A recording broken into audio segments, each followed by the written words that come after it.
Hey everyone, welcome back to another issue of Real Talk Horror Edition on YouTube. And today is the next entry in our video Nasties files. I'm Josh, your friendly neighborhood tour guide through the murky, blood-soaked waters of banned cinema. Sorry about the delay on this one. It took me a little longer to write than I anticipated. But if you've been following this series, you already know the deal. Back in the early 80s, the UK had a full-blown moral panic about horror films on VHS. The newspapers were screaming about kids being corrupted. Politicians were calling for censorship, and the prosecutors were dragging movies into court like they were dangerous weapons. And out of the nearly 80 films that ended up on the so-called Nasties list, some of them deserved their bad reputation. Some were tame and unfairly targeted. And then you've got movies like this one. Today, we're going to look at one of the most notorious and honestly one of the most fun films ever slapped with the nasty label. A movie that doesn't just tiptoe across the line of good taste, but it takes a running jump and swan dives straight into the pit of excess. I'm talking about gut-munching zombies, lingering close-ups of gore, shocking set pieces that made even the hardened horror fans squirm, and oh yeah, one of the strangest, most surreal underwater fight scenes in horror history. That's right.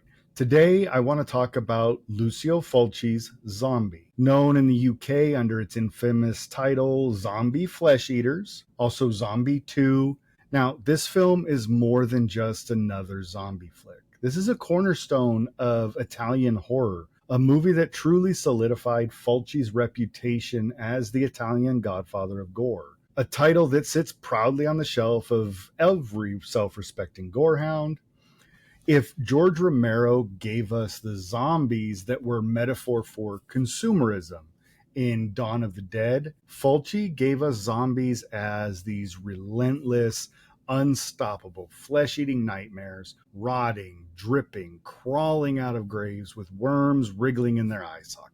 And the best part, for all of the outrage that this movie sparked with censors, Zombie has become quite a fan favorite, sort of a perfect storm of atmosphere, practical effects, and over-the-top Italian style. So let's dig in, literally, and figure out why Zombie terrified censors, delighted horror fans, and why it still holds up as one of the goriest good time horror movies ever made. All right, so let me set the stage here.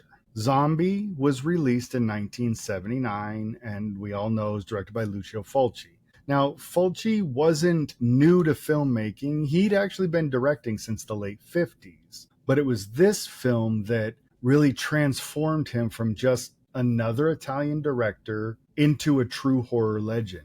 Before Zombie, he was known more for thrillers and giallo films with titles like Don't Torture a Duckling. But after this, he was the gore guy. The film is Italian in origin, but like a lot of Italian productions from this era, it was shot with the international appeal in mind.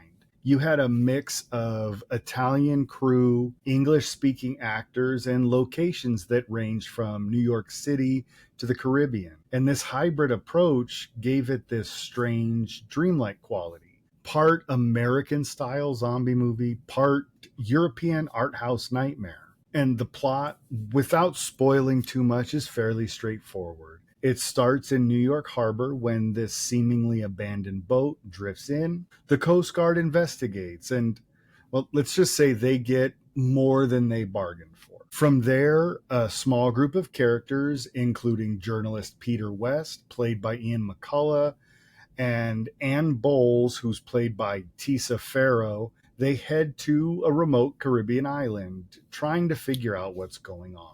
What they discover here is pure horror. A mysterious doctor conducting research, locals whispering about strange voodoo curses, and of course, the dead rising from their graves to feast on the living. Then what follows that is an escalating nightmare filled with some of the most iconic zombie imagery that we'd ever seen put on film.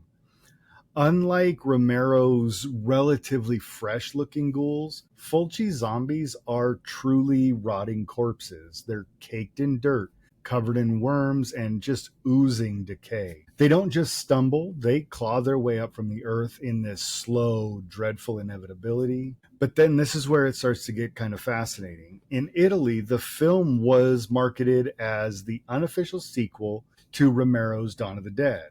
You see, Romero's movie was released in Italy under the title Zombi. So when Fulci's film came out, the distributors cheekily titled it Zombie 2. There is no narrative connection whatsoever. It was pure marketing sleight of hand, but it worked.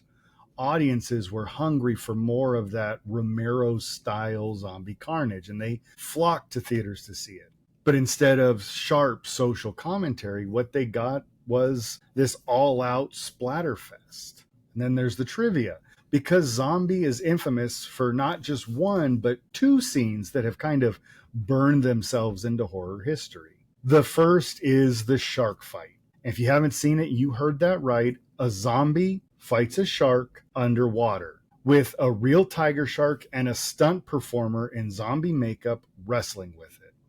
It is one of the most surreal, jaw-dropping sequences ever filmed in horror, equal parts ridiculous and hypnotic. And the second, which is the hardest for me because I don't love eye horror, is the eyeball scene. And anyone who's seen the movie knows exactly what I mean. A woman trapped in a room as this slow-moving zombie pushes her head toward a jagged splinter of wood, and the camera doesn't cut away. It lingers. We watch in excruciating detail as the splinter punctures her eye. Even today, in an era of CGI gore, that practical effect makes people wince.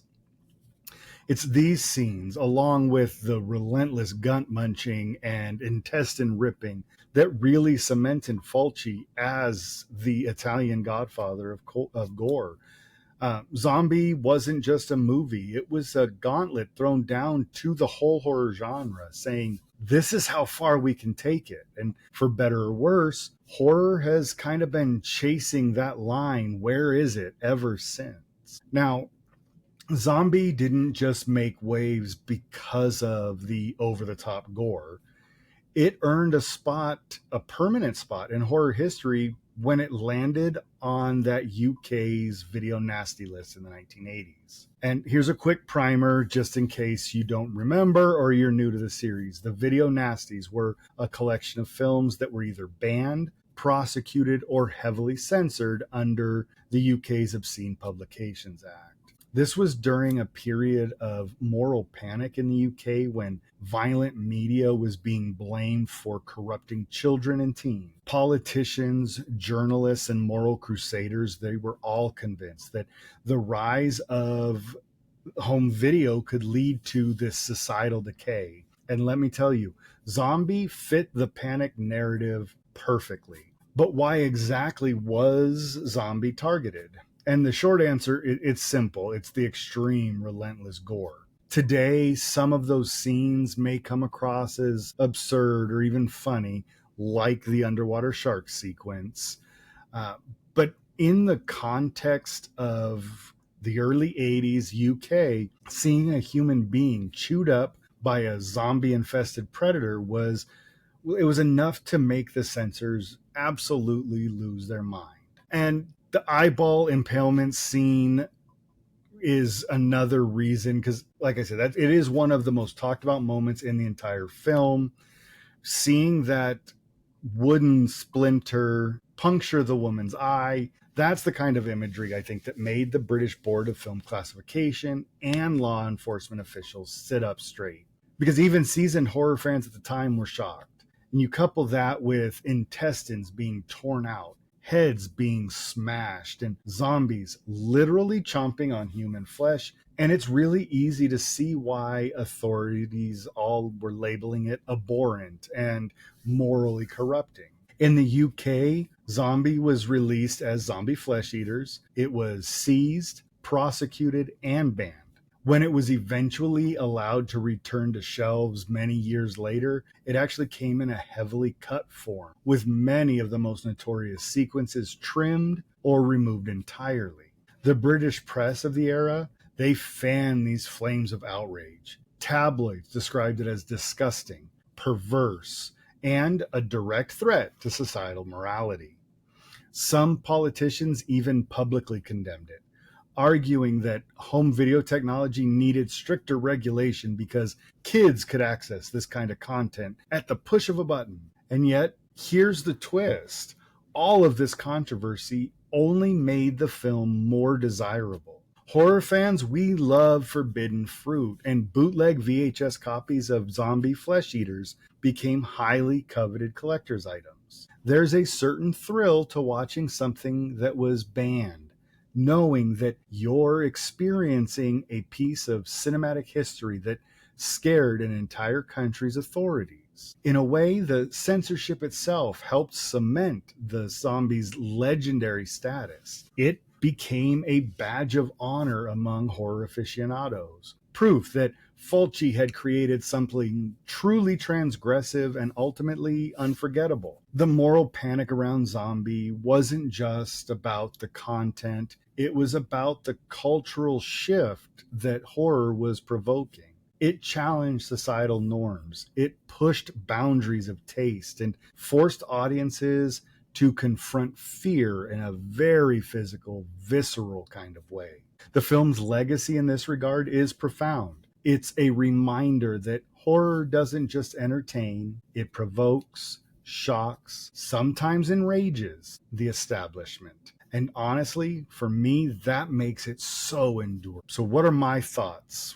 Quick review and reaction. So how do I feel about this movie? So first off, Zombie is rough around the edges. The acting ranges from serviceable to melodramatic, particularly if you get the English dub, which can feel stiff and wooden at times. Some of the pacing, typical of Euro horror films from the era, meanders, long shots, slow tracking sequences, and dreamlike moments can make the film feel a little uneven.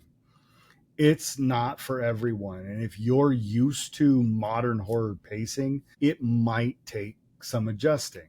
But here's the thing: that stuff doesn't really matter when the atmosphere and gore are this strong. Fulci nails it. The zombies are incredible, truly decomposed, worm infested, and unsettling in a way that Romero's slow moving dead didn't quite achieve. The makeup work by Gianetto De Rossi is phenomenal. The textures, the rot, the tactile quality of the flesh, all of it feels disturbingly real. You can almost smell it coming off the screen. And let's not forget the marketing poster. The decayed, hungry zombie face with the tagline, "We are going to eat you." It basically tells you exactly what you're in for, and the film doesn't disappoint. The tone of the film is oppressive and grim. There's no tongue-in-cheek humor here like some later zombie films offer. It's a serious, nihilistic vision of a world overrun by the dead. Fabio Frizzi's hypnotic, pulsing score really reinforces that feeling, creating a sense of dread that continues to linger after the film. Every scene seems infused with tension, from the silent, stalking zombies to the corridors to the blood-soaked confrontations on the island. And then let's talk about those set pieces, because the shark fight is legendary. Absurd, absolutely, but also incredibly tense and dangerous. That's a real shark and a real human. It's one of those sequences that you have to see to believe, and it kind of perfectly encapsulates this film's mix of practical effects, ingenuity, and sheer audacity. And I've mentioned it before, the eyeball scene is absolutely stomach-churning. Even decades later, it is uncomfortable to watch. Fulci had this ability to turn gore into a form of art, not in a beautiful way, but in a way that makes you simultaneously horrified and fascinated. It's repulsive, yes, but also mesmerizing in its craftsmanship. Compared to other video nasties, Zombie stands out because it's not just sleazy or exploitative. It's actually well crafted. You can see the care in the cinematography, the thought behind the scares, and the artistry and the effects. Sure, the film is meant to shock, but it's not just mindless exploitation. It's Fulci's unique vision of a hell on earth where death is creeping, inevitable, and horrifyingly tactile. For me, this is one of the crown jewels of the Video Nasties list. With things like The Beyond or Evil Dead, this is right up there. It's outrageous, it's gory, it's creative, and it's unrelenting in its pursuit of terror. Everything about it, from the undead makeup to the underwater fight, all of it works. It's a perfect storm of horror excess, and I can't imagine a Nasty list without it. So yeah, my rating, 5 out of 5 reels. It's wild, it's crazy, it's disgusting, it's beautiful. It's exactly what I want from a horror film, and it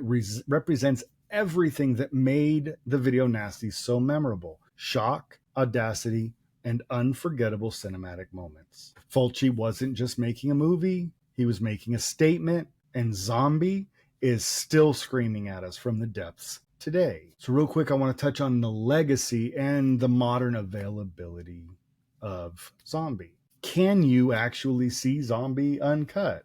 Well, the short answer is, well, yes, but it really took a long, wild journey to get here, because for years the film was notorious for being heavily censored, especially in the UK. That infamous Video Nasties list and the moral panic around home video meant that viewers who wanted the full, unadulterated Fulci experience had to rely on bootlegs, which were often poor quality VHS copies that cropped or altered the gore sequences. Fast forward though to the 2000s, and boutique home video labels began to rescue films like Zombi from obscurity and degradation. Arrow Video, based in the UK, has released one of the most definitive editions, a stunning Blu-ray that presents the film in its full, uncut form. The image quality is crisp, the colors are rich, and most importantly, the gore sequences finally shine like Fulci intended. Arrow includes extras that make the release a treasure trove for horror fans, interviews with cast and crew, behind-the-scenes featurettes, and a look at the infamous censorship controversies that once had the British Parliament up in arms. In the US, Blue Underground went even further. They delivered a gorgeous 4K restoration that honors Fulci's meticulous visual style. The edition is remarkable for preserving not only the graphic violence, but also the moody, oppressive atmosphere that makes Zombi such a unique viewing experience. That combination of pristine image quality and a really powerful, immersive soundtrack really lets you feel every shudder-inducing moment.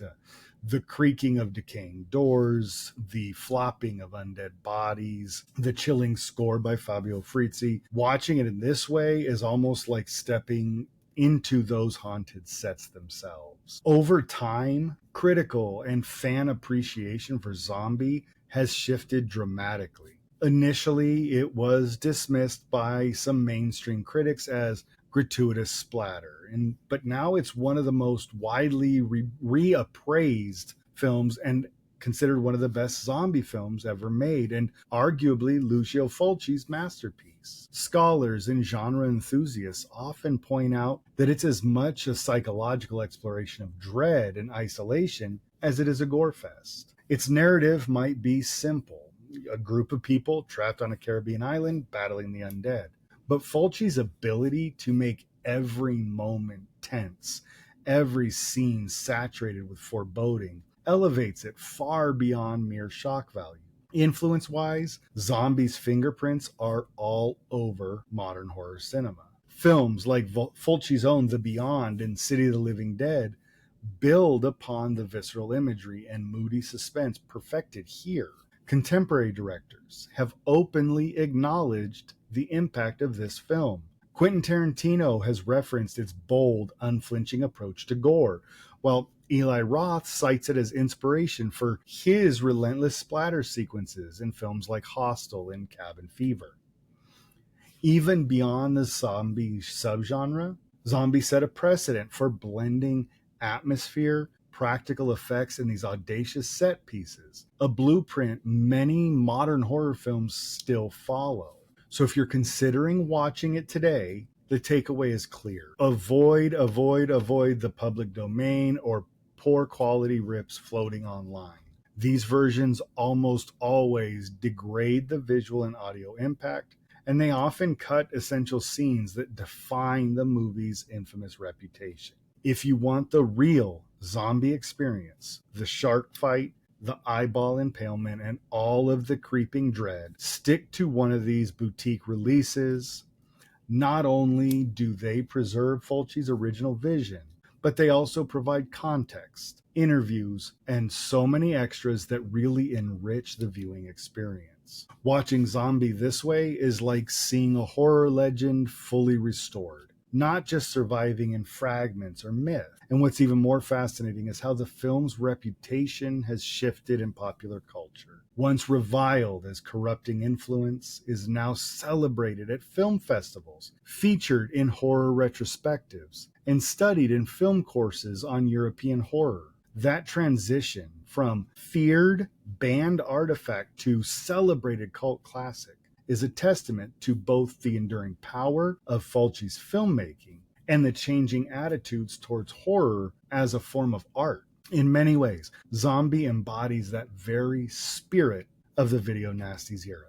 It shocked, it challenged, it polarized, but it also left a lasting impression that outlived the controversy. In short, Zombie is no longer just a film. It's a touchstone of genre history, a must-see for anyone interested in horror, zombies, or cinematic audacity. Whether you're a longtime fan of Italian horror or just a newcomer looking to understand why this movie earned its infamous reputation, the modern editions make it easy and satisfying to experience it as Fulci intended. Uncut, grotesque, and utterly unforgettable. So there you have it. Zombie, Lucio Fulci's flesh-ripping, nerve-shredding masterpiece. One of the most infamous entries on the Video Nasties list. This is a movie that shocked censors, thrilled gore-hungry fans, and over time has cemented itself as a defining work in this zombie subgenre. So what do you think? Do you agree that Zombie is Fulci's magnum opus, or does it belong to something like The Beyond? Do the practical effects still make your stomach churn, like the eyeball scene for me, or has time softened their impact?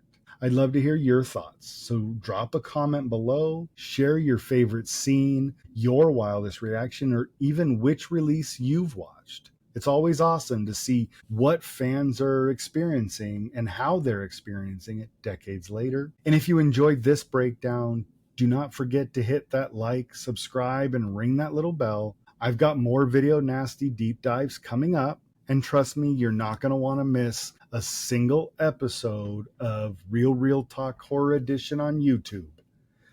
Next up, I'm going to dive into something that is a little more obscure, just as infamous, the bizarre, icy horror known as Frozen Scream.